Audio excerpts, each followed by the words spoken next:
मिसेसने त्या 2018 मध्ये होकार दिला आणि दुकान सुरू झालं. ज्यावेळेस दुकानाची पूजा होती ते 100 आमंत्रणामध्ये फक्त 10 लोक आले होते दुकानाच्या उद्घाटनाला. त्याला कारण असं होतं की काय पण बावळटपणा करत बसतोय, नोकरी चांगली आहे, ह्याने नोकरी करायला पाहिजे. तिथून पुढे प्रवास सुरू झाला आणि या लोखंडाला 2020 मध्ये परिस्पर्श झाला सन्माननीय गोरे साहेबांच्या रूपात. आणि तिथून खरं माझं ज्ञान अद्यावत होत गेलं.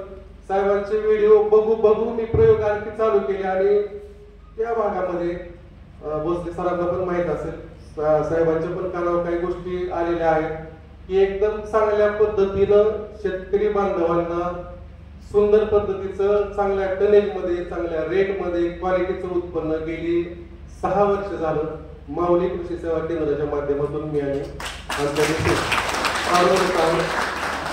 मला विजय ॲग्रोचे पण धन्यवाद द्यायचे आहेत की विषमुक्त शेती हा कन्सेप्ट सरांनी जवळजवळ 2.5 तास आम्ही चर्चा केली त्या विषयावरती. तो कन्सेप्ट ज्या दिवशी सांगितला सरांनी त्यावेळेस पासून जेवढं केमिकलला बाजूला ठेवता येईल आणि बायोलॉजिकलला जेवढं जवळ जाता येईल एवढं जवळ घेऊन चांगल्या पद्धतीने आम्ही काम करत आहोत.